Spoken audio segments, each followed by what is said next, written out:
नमस्कार, आप देख रहे हैं जेआई के न्यूज टाइम्स। तो आइए बात करते हैं आज के मुख्य समाचार में। देश भर की तमाम खबरों पर एक नजर डालते हैं। इससे पहले आप हमें कमेंट में जरूर बताइए कि आप वीडियो को कहां से देख रहे हैं। मध्य प्रदेश विधानसभा के मानसून सत्र के दूसरे दिन मंगलवार को समान नागरिकता संहिता बिल पास हो गया। इस बीच सत्ता पक्ष और विपक्ष के बीच तीखी नोकझोंक, हंगामा और नारेबाजी हुई।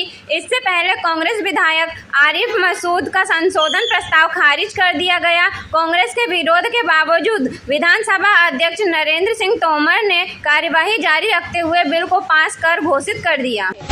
कांग्रेस नेता मीनाक्षी नटराजन ने राज्यसभा चुनाव परिणाम को मध्य प्रदेश हाईकोर्ट में चुनौती दी है। मंगलवार को जबलपुर पहुंची मीनाक्षी नटराजन ने बताया कि उन्होंने निर्धारित 45 दिनों की समय सीमा के भीतर चुनाव याचिका दायर कर दी है और जल्द ही इस पर सुनवाई होने की उम्मीद है। उन्होंने कहा कि निर्वाचन आयोग के अधिकारी द्वारा उनका चुनावी दावा खारिज कर दिया जाना पूरी तरह गलत है। उनका आरोप है कि जिस मामले का संज्ञान तक नहीं लिया गया, उसी को आधार बनाकर उनकी आपत्ति निरस्त कर दी गई। मीनाक्षी ने कहा कि उन्हें न्यायपालिका पर पूरा भरोसा है और हाईकोर्ट से न्याय मिलने की उम्मीद है।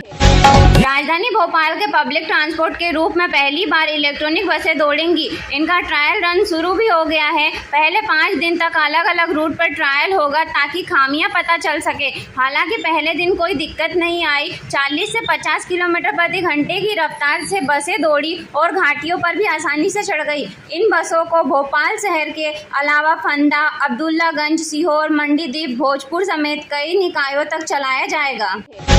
इंदौर के एक बड़े कारोबारी से 10 करोड़ रुपए का लोन दिलाने का झांसा देकर 1 करोड़ रुपए की ठगी हो गई। अब इस मामले में जिला कोर्ट के आदेश पर पीड़ित को पूरी राशि वापस मिल गई है। कोर्ट के निर्देश के बाद बैंक ने आरोपियों के खाते में फ्रीज किए गए 1 करोड़ रुपए कारोबारी के खाते में ऑनलाइन ट्रांसफर कर दिए हैं।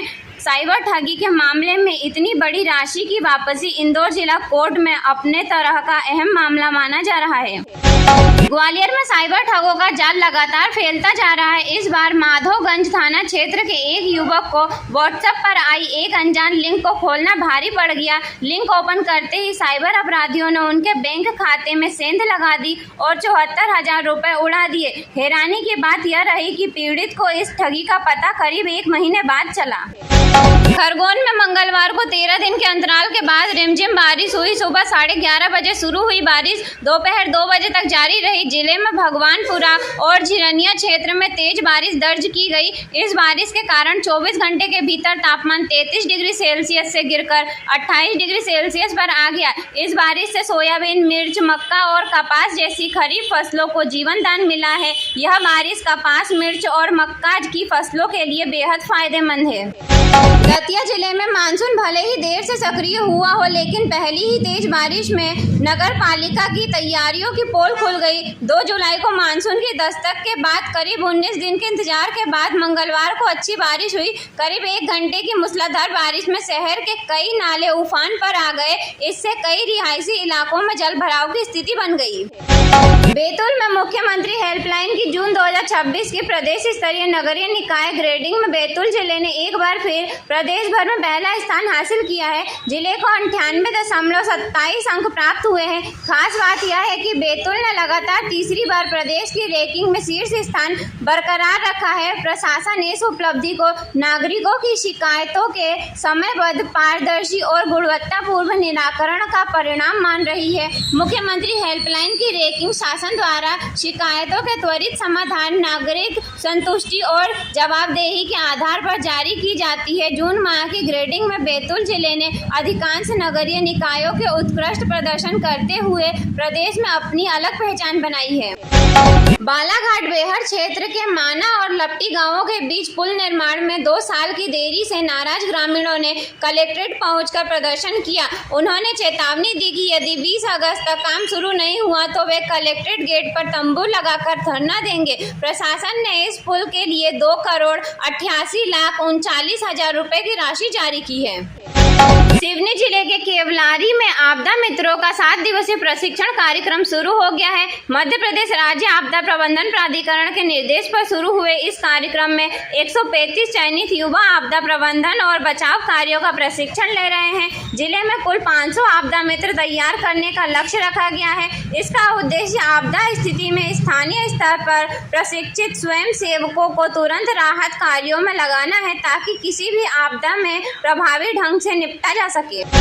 छिंदवाड़ा के विभिन्न नर्सिंग कॉलेजों के छात्र छात्राएं मंगलवार को बड़ी संख्या में हाथों में तख्तियां लेकर कलेक्ट्रेट पहुंचे। उन्होंने अपनी लंबित मांगों को लेकर जिला प्रशासन को ज्ञापन सौंपा। छात्रों ने कहा कि समय पर परीक्षाएं नहीं हो रही है, छात्रवृत्ति की राशि लंबित है और कॉलेज प्रबंधन की उदासीनता से उनका भविष्य प्रभावित हो रहा है। उन्होंने कलेक्टर से हस्तक्षेप कर जल्द समाधान की मांग की है। ज्ञापन में छात्रों ने बताया कि लंबे समय से नर्सिंग की परीक्षाएं आयोजित नहीं हो रही है, जिनके कारण उनका शैक्षणिक सत्र कई वर्ष पीछे चल रहा है।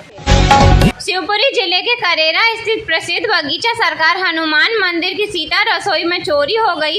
अज्ञात चोरों ने ताला तोड़कर प्रवेश किया और 2 दान पत्र चुरा लिए। इस संबंध में करेरा थाना पुलिस को लिखित शिकायत दी गई है। सीता रसोई का संचालन अन्नपूर्णा सेवा समिति करती है। समिति के सदस्य सुमित तिवारी ने बताया कि यहाँ हर मंगलवार को विशाल भंडारे का आयोजन होता है, जिसमें लगभग 4 से 5 हजार श्रद्धालु प्रसाद ग्रहण करते हैं। इसके अतिरिक्त प्रतिदिन 40 से 50 जरूरतमंदों और असहाय लोगों को निःशुल्क भोजन भी कराया जाता है। श्योपुर कलेक्ट्रेट सभा कक्ष में मंगलवार को आयोजित जन सुनवाई में कुल 195 आवेदन प्राप्त हुए। कलेक्टर शीला दाहिमा ने अधिकारियों को आवेदनों का संवेदनशीलता से निराकरण करने के निर्देश दिए। कलेक्ट्रेट ने संबल और पीएम श्रम मानधन योजना जैसी जन कल्याणकारी योजनाओं में पात्र हितग्राहियों के पंजीयन के लिए विशेष शिविर लगाने के निर्देश दिए। साथ ही सभी आवेदनों को जन आकांक्षा पोर्टल पर दर्ज करने को कहा। मध्य प्रदेश की मोहन सरकार ने चालू वित्तीय वर्ष 2026-27 का पहला अनुपूरक बजट विधानसभा में पेश कर दिया। कुल 7,765 करोड़ रुपए के इस बजट में सबसे अधिक 3,000 करोड़ रुपए का प्रावधान नर्मदा घाटी विकास विभाग के लिए किया गया। यह राशि विभिन्न सिंचाई परियोजनाओं और भूमि अधिग्रहण के भुगतान पर खर्च होगी। अनुपूर बजट में राजस्व मद में 907 करोड़ रुपए और पूंजीगत मद में 6,858 करोड़ रुपए का प्रावधान किया गया है। इसके अलावा मुख्यमंत्री सुगम परिवहन सेवा योजना के लिए 101 करोड़ रुपए तथा प्रधानमंत्री ई बस सेवा योजना के लिए 50 करोड़ रुपए का प्रावधान किया गया है। मध्य प्रदेश में 2 से 3 हफ्ते बाद मानसून फिर सक्रिय हो गया है। 24 घंटे में भोपाल, जबलपुर, ग्वालियर समेत 30 से ज्यादा जिलों में अच्छी बारिश हुई। सबसे ज्यादा 4.1 इंच बारिश राजगढ़ में रिकॉर्ड की गई। मौसम विभाग ने 24 से 48 घंटे तक प्रदेश के कई हिस्सों में मध्यम से भारी बारिश का दौर जारी रहने की संभावना जताई है। उमरिया जिले की मानपुर थाना पुलिस ने मंदिर में हुई चोरी का खुलासा करते हुए एक आरोपी को गिरफ्तार किया है। पुलिस ने आरोपी के कब्जे से चोरी किया गया सामान भी बरामद किया है। बरामद किए गए सामान में 10 किलोग्राम पीतल का घंटा और 3 किलोग्राम तांबे का शेषनाग शामिल है। यह चोरी ग्राम ताला स्थित हनुमंत मंदिर से हुई थी। अनूपपुर जिले में स्कूली बच्चों की सुरक्षा सुनिश्चित करने के लिए यातायात पुलिस ने अभियान चलाया है। इस दौरान अब तक 47 स्कूली वाहनों के चालान काटे जा चुके हैं। कुल 1,32,600 रुपए का जुर्माना लगाया गया है। जांच में 12 नाबालिग वाहन चालक पकड़े गए। जिला यातायात प्रभारी विनोद दुबे ने बताया कि यह कार्रवाई पिछले 2 दिनों से जारी है। सोमवार 20 जुलाई को 17 चालानों पर 66,000 रुपए का जुर्माना लगाया गया था। मंगलवार 21 जुलाई को दोपहर तक 30 चालानों पर 66,600 रुपए का समन शुल्क अधिरोपित किया गया, जिससे कुल 47 चालानी कार्रवाई पूरी हुई। अभियान के दौरान पकड़े गए 12 नाबालिग वाहन चालकों के खिलाफ मोटर यान अधिनियम के तहत कार्रवाई की गई है।